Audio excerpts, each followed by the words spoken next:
The fleet left Nuri Station on a cold morning, if mornings could be called cold in space. 12 ships moved in a perfect line, their engines glowing soft blue against the dark. They were diplomatic vessels, long, smooth, built for travel and comfort, not for war. Yuna had made sure of that. She wanted no mistake about their purpose. She stood on the bridge of the lead ship, watching the stars drift past the wide front window. Ha-Jun stood beside her, his hands clasped behind his back, his eyes fixed on the navigation screen.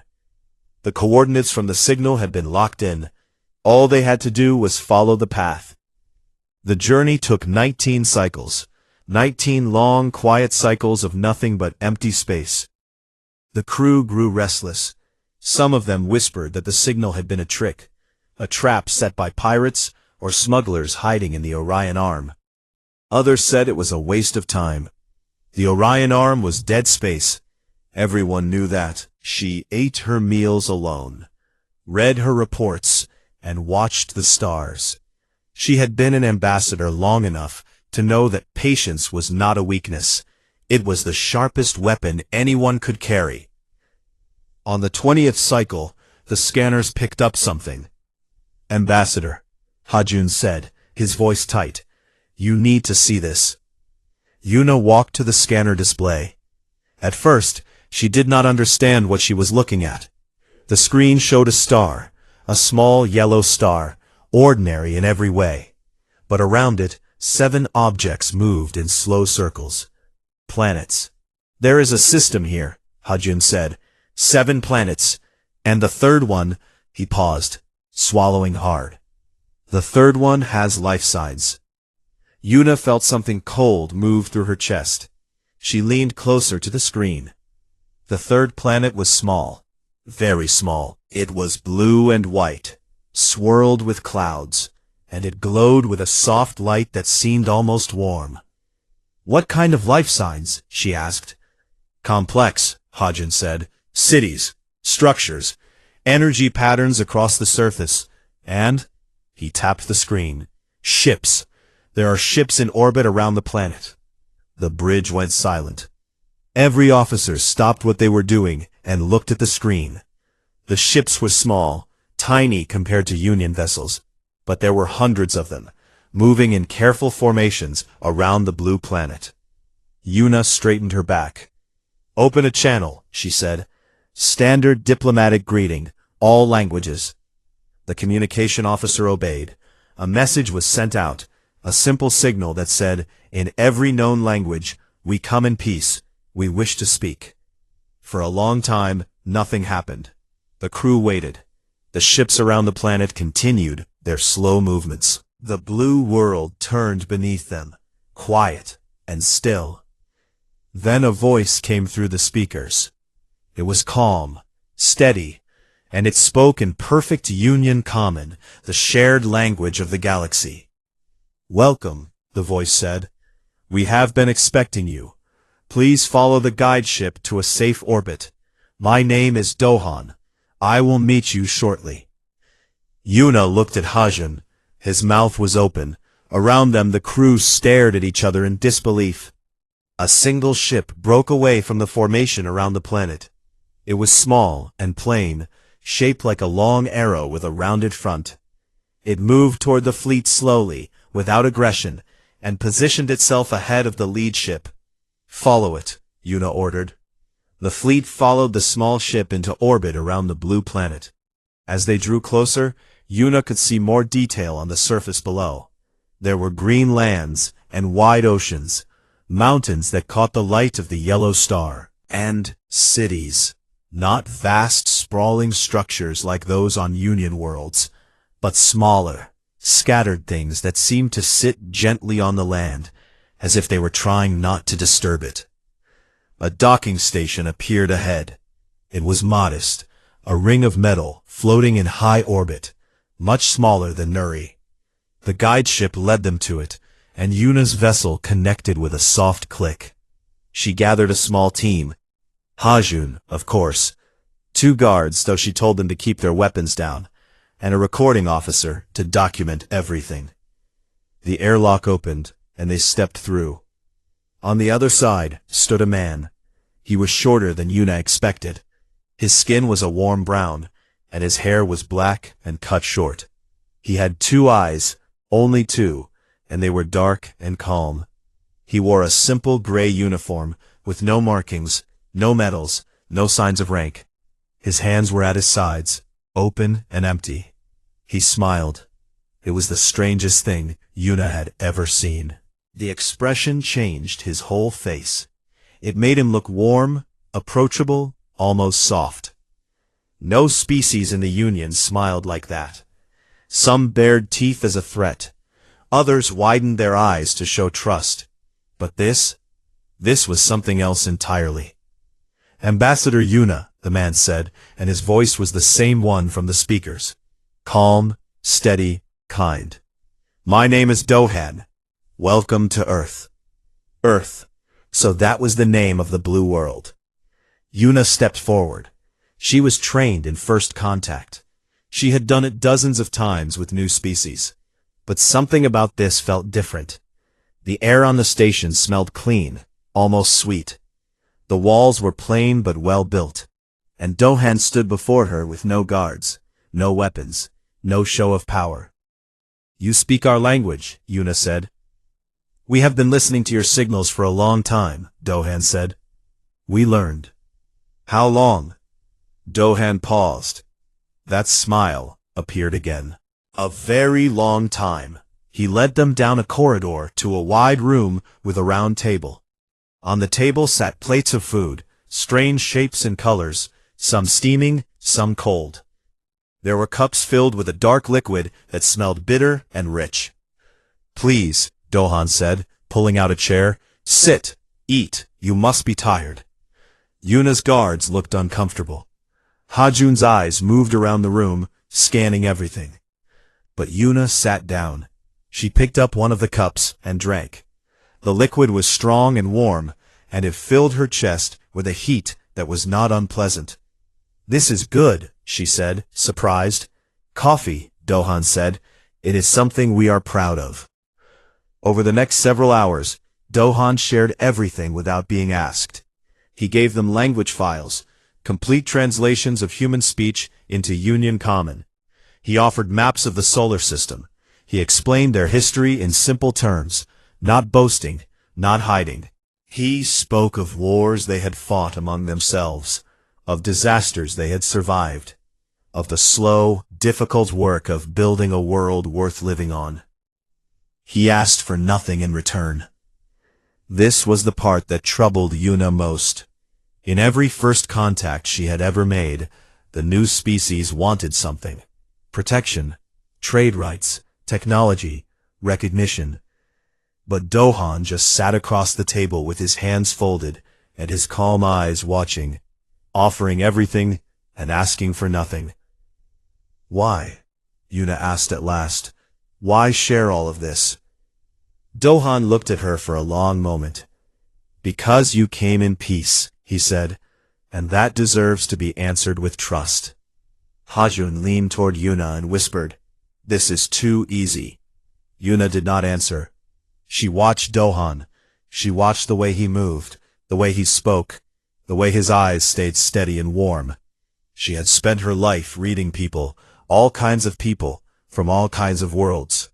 And everything in her training told her the same thing. He was telling the truth. But deep in the back of the fleet, on a ship that hung behind the others, Commander Tejo sat in his chair and watched the blue planet through narrow eyes. He had not been invited to the meeting. He was not a diplomat. He was a soldier, assigned to the fleet as protection, and he had spent 19 cycles with nothing to do. Now he looked at the small human ships floating in orbit, and he saw something different from what Yuna saw. He saw weakness. He pressed a button on his console and opened a private channel to his weapons officer. Begin charging the forward batteries, he said quietly, and tell no one. The next 3 days passed like a dream. Yuna and her team moved between Earth's orbital station and the surface below, guided always by Dohan, who never seemed to tire. He showed them cities built along wide rivers, towers made of glass that caught the sunlight and scattered it into rainbows. He showed them forests so thick and green that the air tasted sweet just standing near them. He showed them oceans that stretched beyond the horizon, their surfaces moving with a slow, heavy rhythm that made Yuna feel small in a way she had never felt before. Everything about Earth was quieter than she expected. The Union's worlds were loud, machines running at all hours, ships coming and going, the constant hum of a civilization that never stopped moving. But Earth had pauses, moments of stillness. People sat by the water and watched the sky. Children played in open fields without walls around them. Markets sold food that was grown in soil, not made in machines. Ha-Jun walked beside Yuna through one of these markets. His scanner beeped quietly in his hand, recording everything. "Their technology is not as advanced as ours," he said in a low voice. "Their ships are slower. Their weapons, what little I have seen, are basic. They have no energy shields." "And yet they survived alone for thousands of cycles," Yuna said. "Without the Union, without anyone." Ha-Jun fell quiet. He did not have an answer for that. Dohan introduced them to other humans, a woman named Yunji, who managed the food production for the nearest city. She was short and round-faced, with bright eyes and a laugh that came easily. She showed them how humans grew food in long rows of dark earth, using water and sunlight and time. "It is slow," Yunji admitted, wiping dirt from her hands. "But the food tastes better when it grows this way." There was a man named Minho, who worked in the communication center, a tall building filled with screens and quiet voices. He was the one who had sent the signal that brought the fleet here. "I have been sending that signal for 11 years, Minho said with a shy smile. "I was beginning to think no one would come." "Why did you send it?" Yuna asked. Minho looked at her, then looked out the window at the sky. "Because being alone is hard," he said simply. "We wanted to know if anyone else was out there." Every person Yuna met told her the same thing in different ways. They were happy the Union had come. They wanted to learn. They wanted to share. They wanted to not be alone anymore. And none of them seemed afraid. That was the part Yuna could not understand. Every species she had ever contacted for the first time showed fear. It was natural. The galaxy was dangerous. New visitors could mean new threats. But the humans showed no fear at all. They opened their doors, shared their food, and looked at the Union officers with something that Yuna could only describe as hope. She mentioned this to Dohan during a quiet meal on the station. They sat across from each other, plates of unfamiliar food between them. The coffee, she had grown fond of it, steamed in her cup. "Your people are not afraid of us," she said. Dohan chewed slowly and swallowed. "No," he said. "Why not? We arrived with 12 ships. Your entire fleet is smaller than our escort." Dohan set down his fork. He looked at Yuna with those calm, dark eyes. "Fear is useful when you are weak," he said, "but it is a poor foundation for trust. We chose trust. And if we had come with bad intentions?" A flicker of something crossed Dohan's face. It was quick, there and gone, in a heartbeat, a shadow behind his eyes that Yuna almost missed. "Then things would be different," he said. And that was all. Yuna wanted to ask more, but a noise from outside the room interrupted her. Ha-Jun appeared at the door, his face tight. "Ambassador," he said, "Commander Taeho is requesting a meeting. He says it is urgent." Yuna frowned. Taeho had been silent since they arrived. He had stayed on his ship at the back of the fleet, refusing every invitation to visit the surface. She had almost forgotten about him. "Tell him I will come," she said. She excused herself from Dohan and walked to the docking bay. A shuttle carried her to Taeho's ship, the only vessel in the fleet with military markings. It was darker than the others, heavier, built for a purpose that had nothing to do with peace. Taeho was waiting in his command room. He stood behind a long table covered in maps and scanner reports. He was older than Yuna, with a hard face and sharp eyes that never seemed to blink. He wore his uniform like armor. "Ambassador," he said without greeting, "we need to talk about these humans." Yuna sat down. "What about them?" "They are weak." Taeho placed both hands on the table. "Their ships are outdated. Their defenses are almost non-existent. They have no shields, no long-range weapons, and no alliance with any other species." "They are also peaceful," Yuna said. "They have welcomed us openly." Taeho made a sound in his throat. It was not quite a laugh. "Peaceful," he repeated. "And what happens when they decide not to be? What happens when they build better ships, stronger weapons? What happens when they realize they have an entire arm of the galaxy to themselves, and decide they want more?" "That is not what I have seen here," Yuna said firmly. "You have seen what they wanted you to see. I have been scanning their planet since we arrived. They have underground facilities, deep ones. They have energy readings that don't match their surface technology. Something is hidden here, Ambassador, and these creatures are not as simple as they pretend." Yuna felt a cold weight settle in her stomach. She thought of Dohan's face, that brief shadow behind his eyes, when she had asked about bad intentions.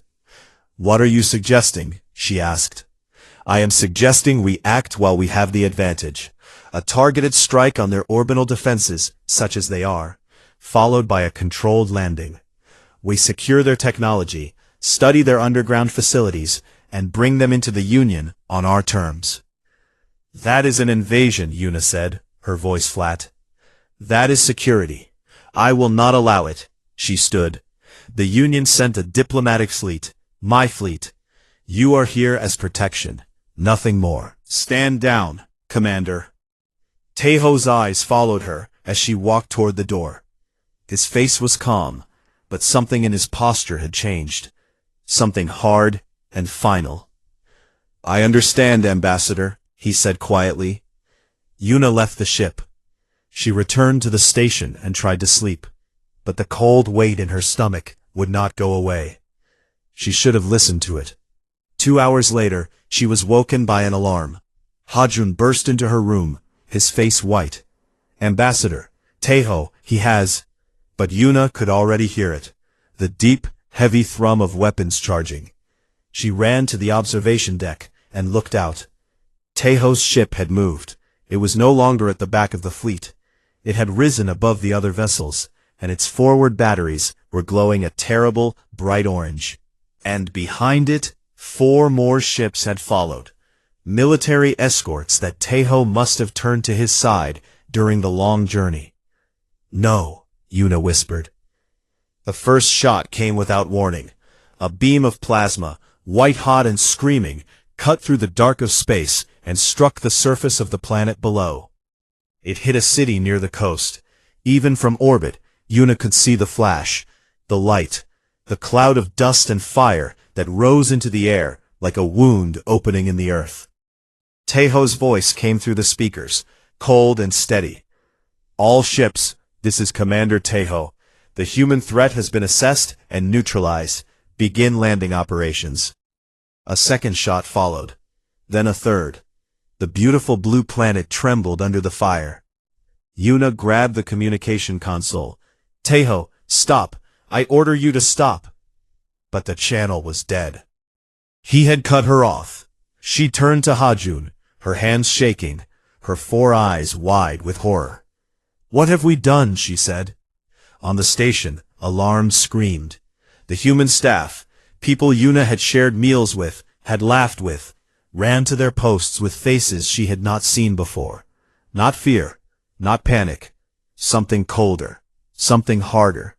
Something that had been buried deep and was now rising to the surface like a stone pulled from the sea. And somewhere below, on the burning surface of the planet, Dohan stood in the smoke and the dust. His face was still. His hands were at his sides.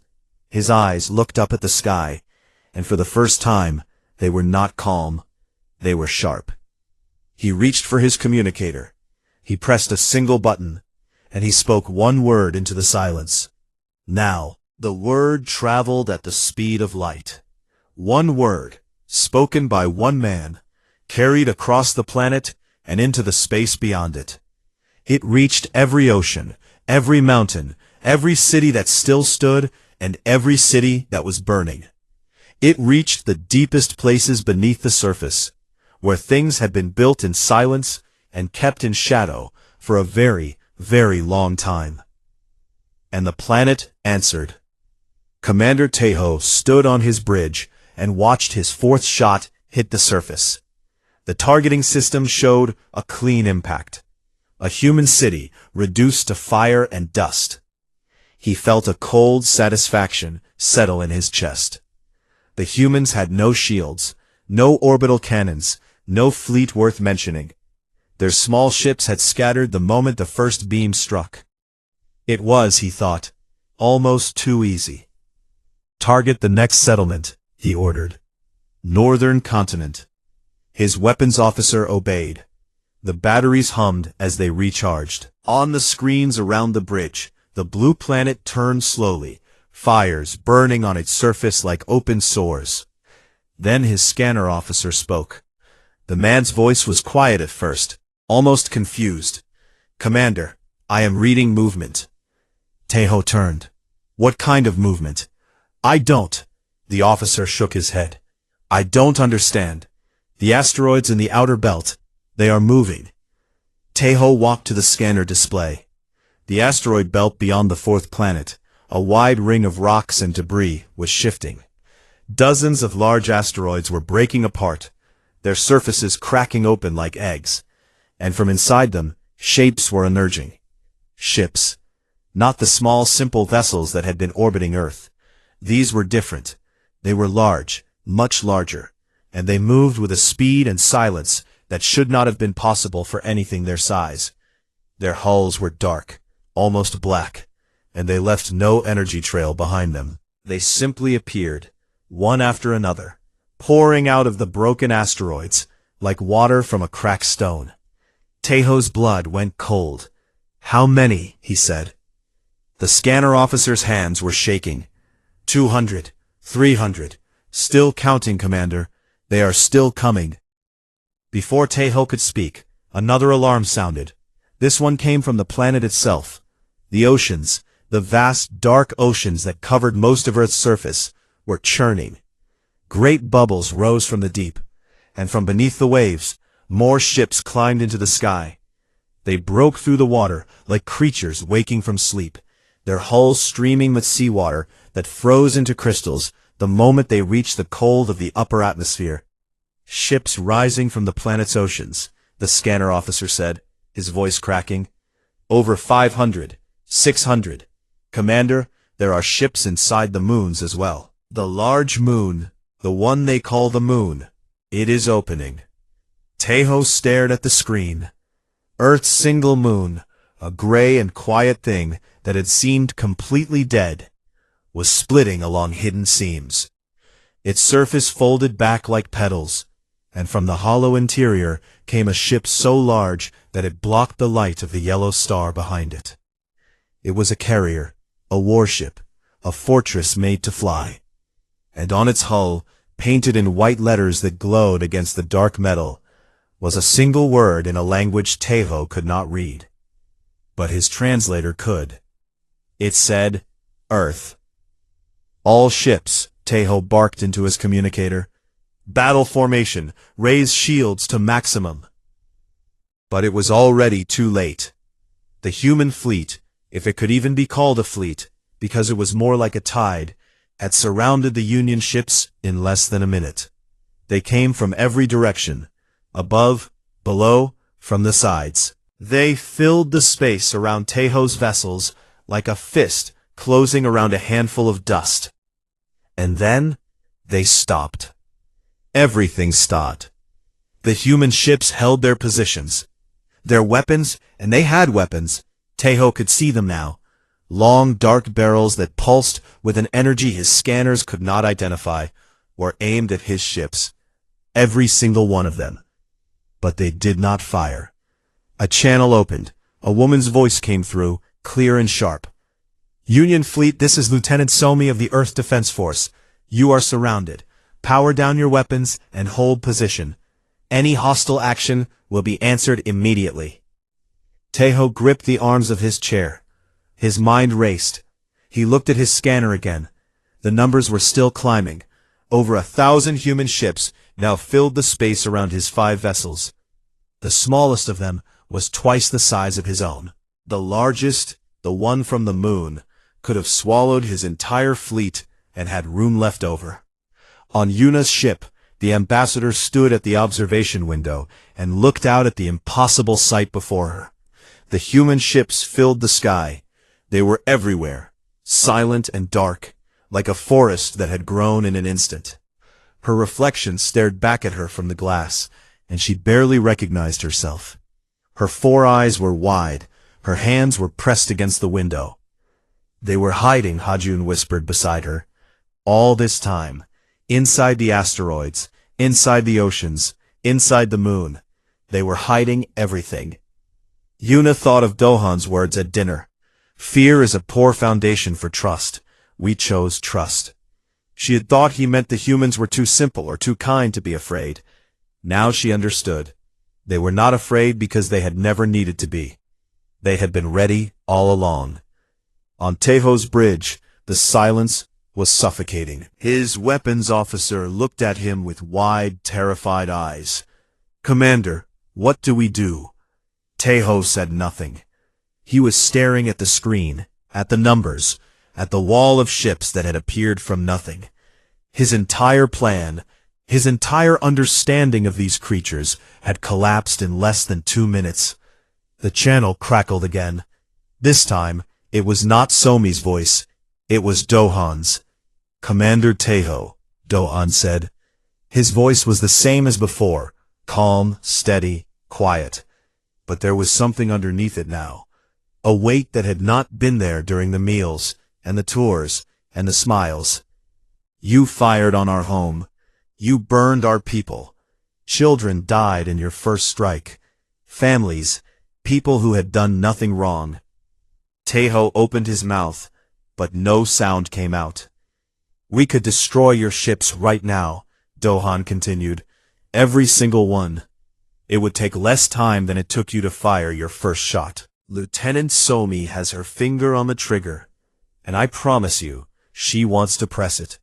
A pause. The bridge was so quiet that Taeho could hear his own heartbeat. "But we are not going to do that." Taeho blinked. His weapons officer frowned. Even the scanner officer looked up from his screen. "We are not going to do that," Dohan repeated, "because we did not build these ships to destroy. We built them to protect. There is a difference, Commander, and today you are going to learn it." Somi's voice returned, harder now.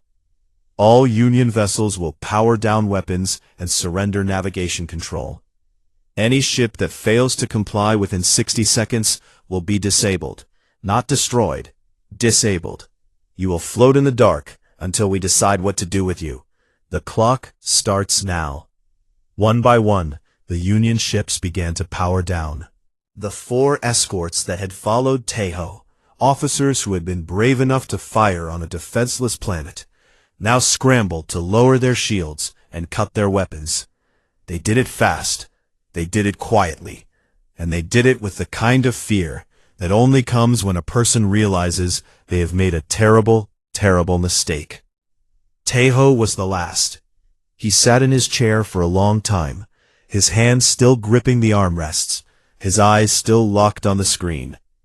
The human ships waited, patient, silent, like the planet below them, like the people who had smiled and shared coffee and asked for nothing. Patient. That was the word that echoed in Taeho's mind as he reached for the console and powered down his weapons. They had always been patient. And that, he realized, was the most terrifying thing of all. On the orbital station, Yuna leaned against the wall and closed her eyes. Her legs were weak, her hands were shaking. Around her, The human staff had stopped running. They stood at their posts, calm again, watching their screens as the fleet outside shifted into escort formation around the Union ships. A door opened behind her. She turned. Dohan walked in. His uniform was dusty. There was a cut on his forehead, a thin line of red. He had been on the surface when the first shot hit. He had been down there, in the fire and the smoke, and he had still spoken with that same calm voice. He looked at Yuna. She looked at him. "I am sorry," she said.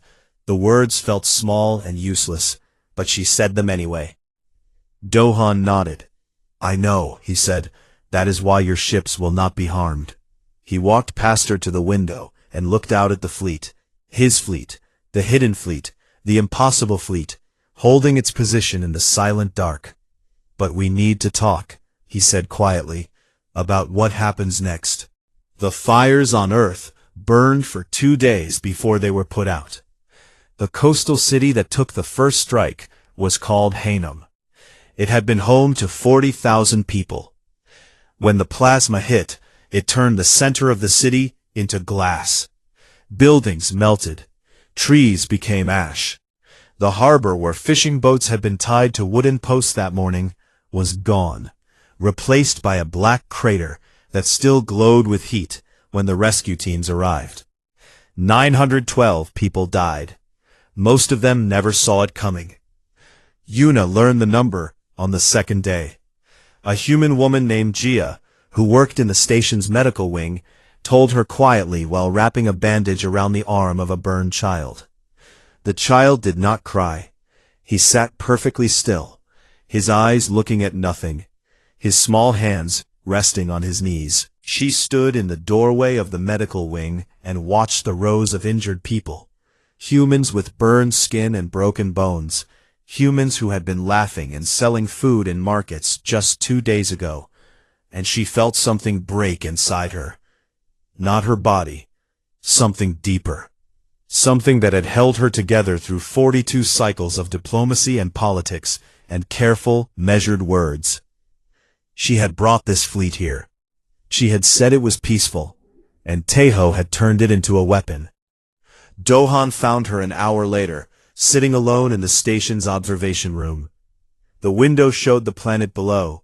From up here, the damage was hard to see. Earth still looked blue and green and white, still turning slowly in the light of its yellow star.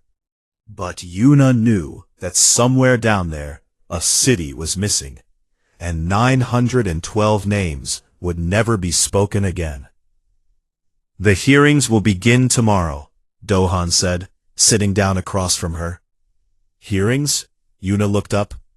"Commander Tejo and his officers will be tried under human law for their attack on Hainam. The evidence is clear. It will not take long." Yuna nodded slowly. "What will happen to them?" "They will be confined, held in a facility on the surface. They will be treated fairly, given food, shelter, medical care. They will not be harmed." "Even after what they did?" Dohan folded his hands on the table. "Especially after what they did. If we hurt them now, we become what they believed us to be, and we have spent a very long time making sure that does not happen." Yuna stared at him. She had met hundreds of leaders in her career, presidents of worlds, commanders of fleets, rulers of empires that stretched across star systems. None of them had ever spoken like this. None of them had ever had the power to destroy and chosen not to use it, not out of weakness, but out of something stronger. "You could have fired back," she said. "When the first shot hit, you could have destroyed his ship before the second one came." "Yes," Dohan said. "Why didn't you?" "Because your other ships were innocent. Your crew, your officers, your engineers, they did not fire those weapons. And you were on the station, Ambassador. You who came here with open hands and sat at my table and drank my coffee." A faint smile crossed his face.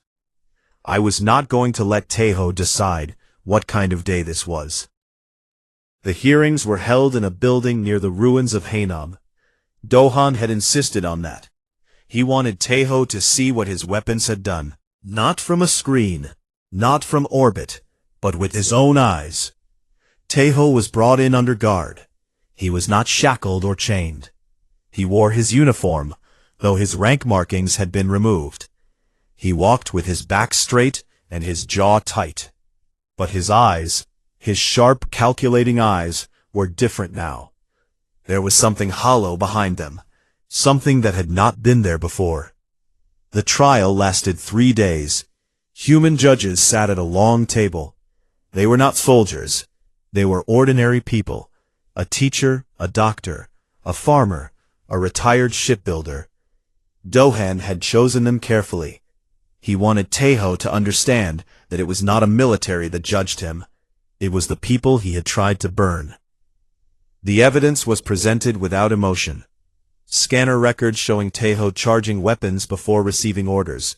Communication logs proving he had cut off Yuna's authority. Impact data showing where each shot had landed and how many lives it had taken. Taeho did not deny any of it. When asked to speak, he stood and looked at the judges. "I acted to protect the Union," he said. "I believe these creatures were a threat." The teacher, a woman named Bora with gray hair and steady hands, leaned forward. "A threat?" she said. "We offered you food. We showed you our world. We opened our doors. What part of that was threatening to you, Commander?" Taeho had no answer. He was sentenced to confinement for the rest of his natural life.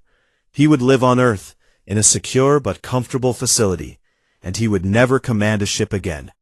As the guards led him away, he passed the window. Outside, the ruins of Hanem stretched across the coast. The crater still glowed faintly. Flowers had already been laid at its edge by the hundreds, small white flowers that the humans placed for their dead. He looked at the flowers for a long time. Then he lowered his head and walked on. The remaining Union ships were released 1 week later. Yuna stood on the station's docking platform as the crews prepared to leave. Hyjin stood beside her, holding a data case filled with everything the humans had given them. Language files, maps, history, science, art. It was more information than most first contact missions gathered in a year, and the humans had given it freely. Somi was there too, standing near the airlock in her dark uniform. She was younger than Yuna had expected, small, with sharp eyes and short hair. She had commanded the counterstrike, had led 1,000 ships into formation in under 60 seconds. And now she stood with her arms crossed, watching the Union officers board their vessels, with a look that was hard to read. "Lieutenant," Yuna said, stopping in front of her, "I want to thank you for not firing." For a moment, her expression did not change. Then something softened, just slightly, just enough. "Don't thank me," Somi said. "Thank Dohan. I wanted to fire. Every part of me wanted to fire.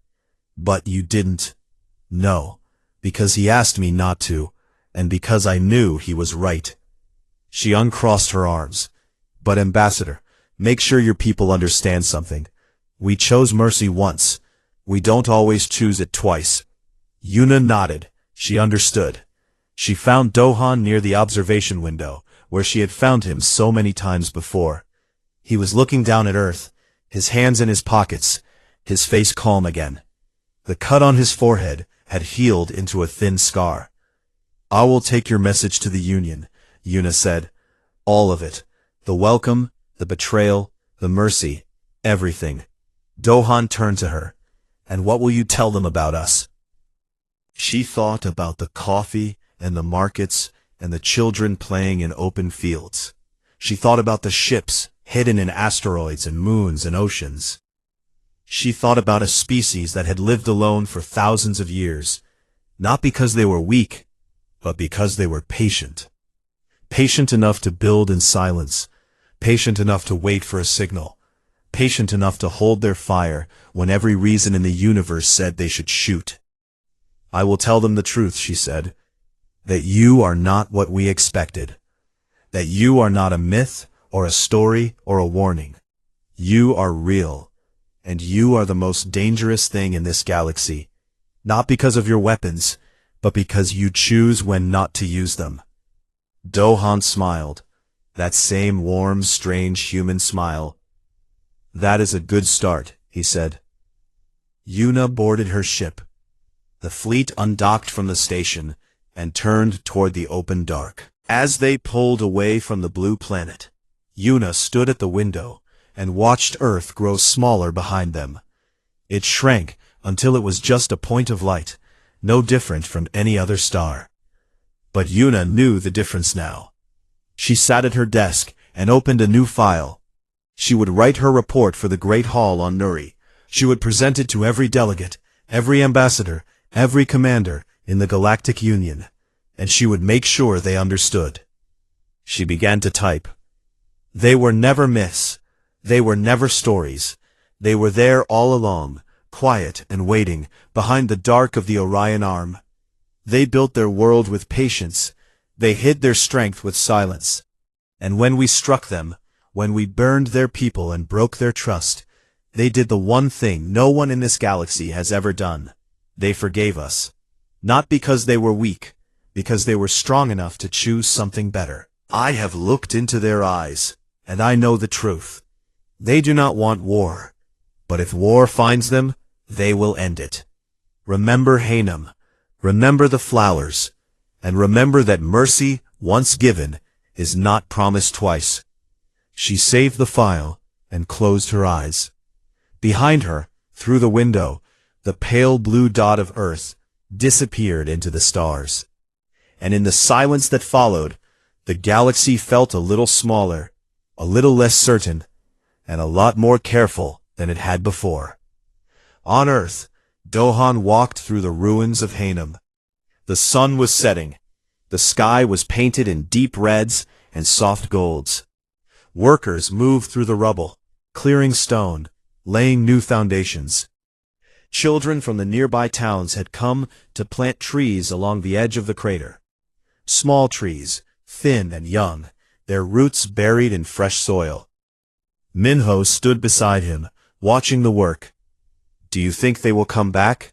Minho asked. The stars were just beginning to appear, faint and distant, scattered across the darkening blue.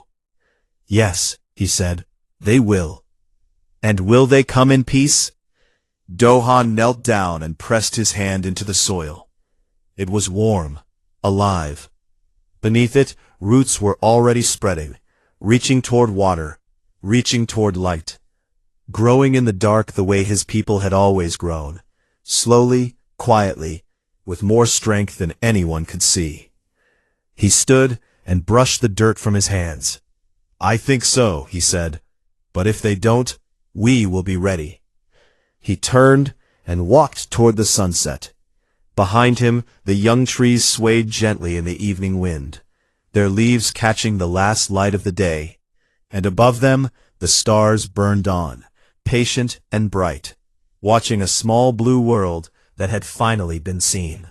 In the far edges of the galaxy, where stars burned in colors no eye could name, there lived billions of species. They built cities on floating rocks.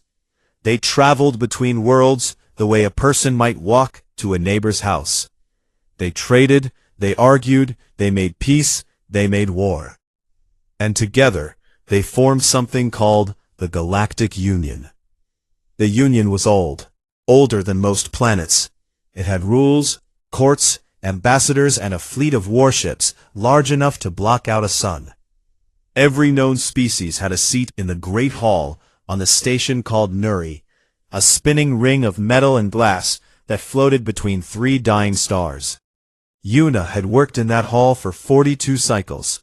She was tall, even for her kind, with silver-toned skin and 4 narrow eyes that could read a document from across a room. She was the Union's chief ambassador, a title she had earned not with weapons, but with patience. She had stopped 2 wars with nothing more than words and a firm voice. The other delegates respected her. Some even feared her, though she never raised her hand against anyone. But for all her knowledge, For all the species she had met and studied and spoken with, there was one story she never believed. Humans. The word itself sounded strange when spoken out loud. It had no sharp edges, no weight to it, just a soft, round sound that seemed to vanish the moment it left the mouth. And that was fitting, because humans themselves seemed to vanish whenever someone tried to find them. The stories had been around for as long as anyone could remember. Traders who flew too deep into the Orion Arm, a region of the galaxy no Union ship had ever mapped, sometimes came back with wild tales.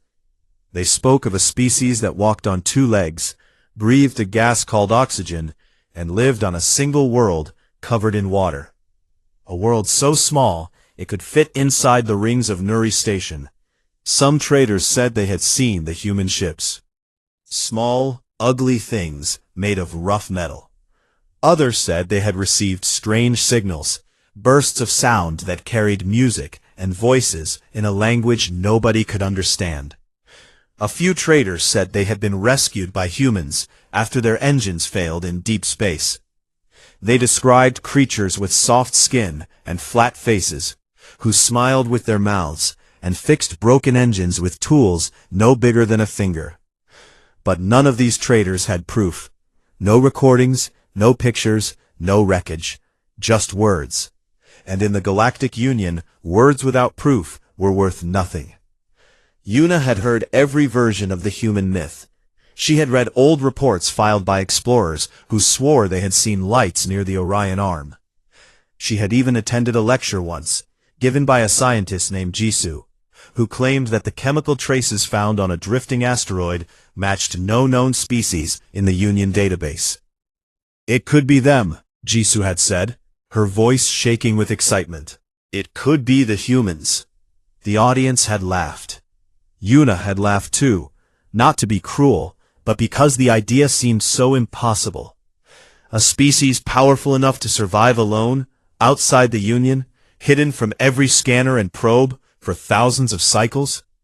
It was a children's story, a bedtime tale told to young ones to make them wonder about the dark. There is nothing in the Orion Arm, Yuna had told her assistant, a quiet young officer named Hajun. Nothing but dust and dead stars. Hajun had nodded, but he did not look convinced. He was young, still new to the world of politics, and Yuna often caught him reading old files late at night. Files about the Orion Arm, about the signals, about the missing traders who never came back. You are wasting your time, she had told him more than once. But what if I'm not? Yuna never had an answer for that.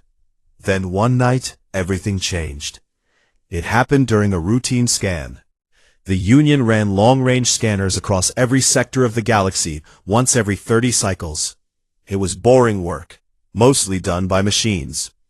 The scanners looked for energy signals, ship movements, unusual radiation, anything that might suggest a new threat or an unknown civilization.